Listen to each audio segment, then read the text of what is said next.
It's time. It's time for game number one. Yes, Huck it against is. Marineking. Huck against Marineking, indeed. This is a really important match for Huck. He is at 1-2, Marineking at 3-0. And seriously, Huck said it. He needs this for the momentum. And I agree, Tasteless. Well, he's in the danger zone if he does not win, this game or this series. It's going to be almost impossible to get out of here. That is right, Tasteless. Well, they are ready, so let's get this game started.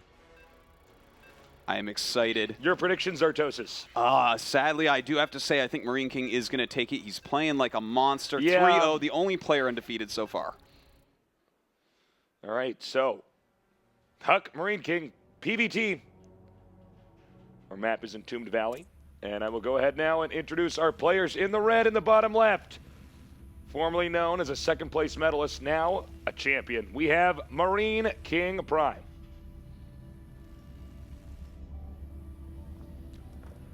And in the upper left starting location, he was an MLG champion and one of the best runners in the world, but now he's in a hard place. Can he come back? His idea is E.G. Huck.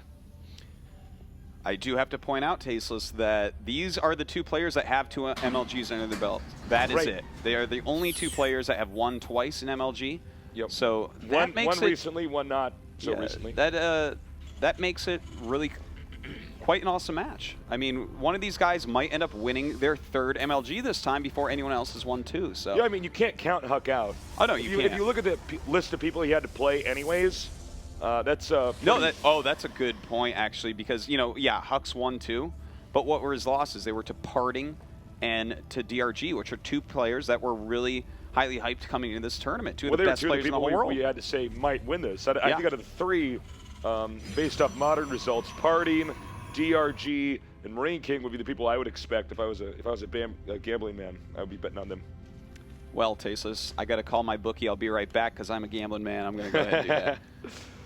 So they're both sharing the left side of the map.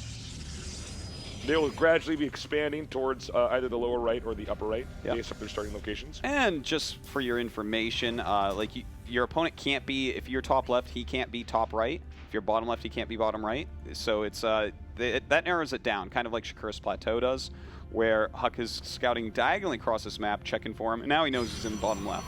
Exactly, and I think that's great that they've done that for maps in StarCraft 2. Yeah, if your fourth base is actually shared, like that middle base, that is not conducive to balance. So it was smart of them to actually switch this map up in that way. Looks like we have the gas being taken, and both players are just teching very gradually. And double barracks here. Oh, the probe's going to get up and see exactly. He's going to see this, yeah. Exactly what's going on. That is two barracks play right there. Huck knows exactly what's going on. This is a build that's been around basically forever, since, in fact, the alpha version of this game. This was GSL Season 1 stuff. Dude, this was beta stuff. This was when people played it at BlizzCon. This is the build they figured out. One Rax Reactor, one Rax Tech Lab, some Marines and Marauders, and you go pressure. Used to be called the Zadok build, now it's just 2 Rax. 2 Rax. Although I think we're going to see a little bit of a different style from what we saw in early StarCraft 2. I mean, early StarCraft 2 was basically they crossed their fingers and hoped the guy didn't force field the ramp in time. Oh, yeah. Run up there. I mean, you're going to want to be careful if you even want to poke at the ramp. This is literally just a pressure. You see if you can kill some units off. Right. I mean, at times it does get out of control. Things can spiral terribly for Protoss if they lose, 1 or 2 extra units that they shouldn't have. Well, speaking of that, that's why he's getting the concussive shell, so that, let's say he catches a Stalker in the middle of the map, one shot from there, and that means the Stalker will die, it will not escape. Yep. Now, do you think it's safe, in this case, for Huck to take a Nexus seeing the 2 Rax? Yeah, he should be fine. Huck has some really strong micro. Of course, Marineking might have the best there is, but being on the defense on that high ground with the 2 more gates being made right now, Huck should be fine. In fact, he's making 3 more gates right now, so he's actually probably going to do some counter pressure if he holds this off well. All right, so it's very important that Protoss does not lose any units without a fair trade there. And Marineking is moving out. Got to be careful in this moment. It's going to come down to unit control. It really is. Huck's going to have to go up and down that ramp a little bit. You notice he's trying to kill off that SCV if possible. He doesn't want a bunker to be made. Oh my God. Oh, no. Huck is in so much trouble. This is what we were talking about before. You cannot lose even 1 extra unit. It really makes it so dangerous. And look at that, only loses 1 Marine up to the top, a good force field by Huck. And now he's going to start picking on that Nexus. It's going to be hard for Huck to actually come down this ramp. It could be very cost inefficient for him. All right, he's coming down now. The problem is that with the concussive shell, you can actually micro this and not be touched by the Zealots. That is right, but there's sentries there for force fields as well. We might see one in a second. There we go, perfect force field by Huck. The probes helping out, but a lot of damage being done. Yeah, he's killing up a lot of probes here, and the sentries are not going to be good for absorbing damage. Nice, actually not nice, he missed that force field. And if he loses that other sentry, that's a bad news, and he does, in fact. Marineking still putting a little bit of pressure on it, but the pressure is almost done at this point, unless Huck does mess up a little bit more. All right, that one Zealot nicely microed back. Yeah, very well done by Huck. Very nice control. But again, Marineking is coming to the point of diminishing returns where he's going to have to turn around. The warpins are too quick from Huck, and he does hold, but a lot of damage was done. He killed 5 probes. He killed, you know, some stalkers, some zealots, and 2 sentries. So this was great for Marineking. He has to be very happy with it, and not just that, he has stim almost done, and in fact, it looks like he's getting his starport and siege tank. So he's actually going for a 1 base all in at this point. And I actually really like this. He killed off probes and units already. This looks like it's going to be very deadly. It's going to be hard for Huck to hold. Yeah, I'm not exactly sure what Huck is going to do to survive this. There's no way that Huck's going to know this is coming at him. I mean, he's got basically just a bunch of gateways. You know, the fundamental problem when you're in a situation like this is that you're playing blind. You really don't know what the Terran's going to do. Did the Terran make a command center? And that's actually more normal too. Yeah. Is, you know, a lot of times people will do this 2x pressure and just expand behind it. You know, it's a good cover for expanding. So Huck looks like he wants to put on some pressure himself. This is a way that Huck loves to get intelligence, is to just go pressure, see what units they have, maybe pick a few off, and then make his game plan from there. But, you know, not doing so yet, just going home, making more gateways, and a Twilight Council. But will he have enough units when Marineking Prime walks across the map here? All right, we're going to have a push coming up here very soon. Siege mode is done. Combat Shields is almost done. And I think with the company of a medevac or two, that's going to be the moment where they're really going to start to push. And it looks like that will be the case with the medevac rallied onto the siege tank. Artosis, tell me if I'm incorrect. I'm under the impression Huck is just going to die here. Yes, I'm under that same impression, Tasteless. If he didn't even have these siege tanks and just the rest of the army is what he had, this would still be hard to hold. But with those siege tanks siege up, watch how Marineking does it. He'll siege it up so that he just hits splash damage all over these. But look at this, Huck coming out, realizing that he needs to make those siege. Nice move by Huck. Nice forcing of the siege. As you can see, the animation for forcing a siege is pretty slow. About 1.5 seconds. So now is when it's going to get scary because you can siege up close. And here we go. Can he micro this well enough? He can use the medevac to pick up those units in the front, and he does not. They all die too quickly. Good force fields by Huck. He's got to be careful. He's trying to pick off the siege tank. Can he actually get it? And yes, he does. Nice job by Huck so far, but this attack is not over. Marineking, he has these Marines, he has these Marauders, and the medevac stimming away, doing a lot of damage. Nice. Huck losing some sentries. And he's actually in a situation right now where he's killing a lot of probes. He's not done pushing. Marineking, looks like, let me check on the minimap, it does look like he's expanding behind this. So even if the attack is held off, the game will go on. Ideally, he would want to end it now, though. Now, one thing we do have to say is Blink is about to finish, and Huck has some great micros, so we'll have to see, can he actually push this back? The siege tank is going to be pretty good against Blink, but, oh, the medevac very low on health right now, and Marineking has done enough damage that he's actually transitioning. Oh, blinking on the siege tank, really nice. Yeah, that was very well done, and you should be able to just go ahead and kill these all off. They are very, very low on health, but you know what's so beautiful about this is that he's actually transitioning during all this, Tasteless. MKP has a command center at home, but the counterattack of Huck that will be coming up, how much damage can he actually do?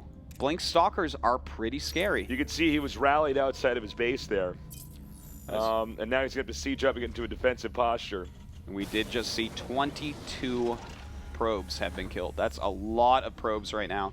And it's 27 probes at 34 CV, so if this attack doesn't do huge damage, Tasteless, Huck is still in deep trouble. He can't get in there. No way to reinforce it. He doesn't have a pylon on the map. He's going to go for Dark Templars. I actually feel a bit conflicted about the move to go for Dark Templars. I don't know what he's going to get out of with that, because the third base for the Terran is not hard to get, you know? Well, right now, this is just kind of a gamble. You know, if Marineking has no detection, if he has just dropped too many mules, has no scans, when the DTs get there, he could do a lot of damage, which could turn the game around. And conversely, he can get Archons with this, which is going to help. He's going to need some sort of heavy unit in his army. Stalkers and Zealots aren't going to do it alone. All right, we have a medevac drop coming up here. Note he is getting detection, as you can see here with the turrets, so the DTs are not going to be able to go in through the front door. Yeah. Well, this medevac going in, he has to be careful because of Blink. Blink very good against drops. Yeah, and I'm even surprised he is blinking. Oh, a little miss micro there by Huck. Could have done a lot of damage to that medevac. I'm actually a little bit surprised that he went for the drop. Yeah. That's what I meant to say. I said blinking, but I mean, to drop into a player who you know has gotten blink right away seems to be a bit more of a gamble that it's probably not worth it. All right, watch this. DT goes down. And, oh, are you? Whoa. Okay, I was like, oh, okay. God. Yeah, I think that, you know, likely these are going to be turned into Archons, and yeah, Archons it is. And Huck's just going to go for it. I like this. Oh, God, the Archon got pushed into range of the siege tank. Here we go. The Archon's Before coming the a little Archon's bit even late. finished, he attacks in here. And the Archon's coming up, trying to do damage to these bio units while the Stalkers target down siege tanks. So the Stalker's taking a ton of damage, and it looks like MKP will clean this up. And with that battle goes away Huck's chances, man. Yeah, 56 supply to 90. And a DT tech that's really not going to get anything done. Yeah, I just do not see any way that Huck can win this. Unfortunately for Huck, I wish I could say that there was some small chance. It looks like now he's chrono boosting all his warp gates, maybe try to do one more attack. Or maybe a good defense, you know, that's going to be maybe his best chance is to have Marineking attack and hopefully use his defender's advantage to somehow crush the army, but as is, this army is pretty scary. I think there's actually too many medevacs as well. Yeah, he without can any stim splash. at any time he engages, and he's going to be able to heal himself. I don't see any sentries right now. Let me check the unit count. No sentries in this game, so no way to really control, or out-control him, cornering him. Look at that, the kiting against those Zealots, just so beautiful, killing off all the Zealots so easily. They do almost no damage. Now it's just Stalkers, and Huck's going to have to go up that ramp. Oh man, he's going to have to GG pretty quickly here, Tasteless. Yep, that's it, GG. Well, Marineking taking game number 1. Oh. All right. That was an interesting game. I love the strat there pulled by Marineking. He executed it very well, crippling Huck early on, and then just with a series of attacks back and back and back. No way that Huck's going to recover. We are, of course, joined by our backup nerds, true experts over here. Guys, your thoughts? Well, you know, of course, Huck made some missteps early, but I think one thing that I kind of question is going Dark Templar instead of Storm there. When you're behind as a pro, that's your two choices, and I'm kind of interested into what might have happened if you went Storm instead. Yeah, you know, the DT building takes forever. It's kind of like... Takes forever. And it's kind of, you know, coin flippy. It's like, oh, you know, I'm just going to take this big risk. What do you guys think about... I mean, QXC, is there any chance MKP won't have a turret? In that position, I think it was a dumb risk. There are calculated risks and there are desperate risks. And that was a desperate one. That was definitely that was risk. Basically like him crossing his fingers and saying, "I hope there's no turret here. Yeah, you know, I hope he's getting mules." You show Blink Stalkers and then you go DTs. Like what more of a tell? Yeah. Right.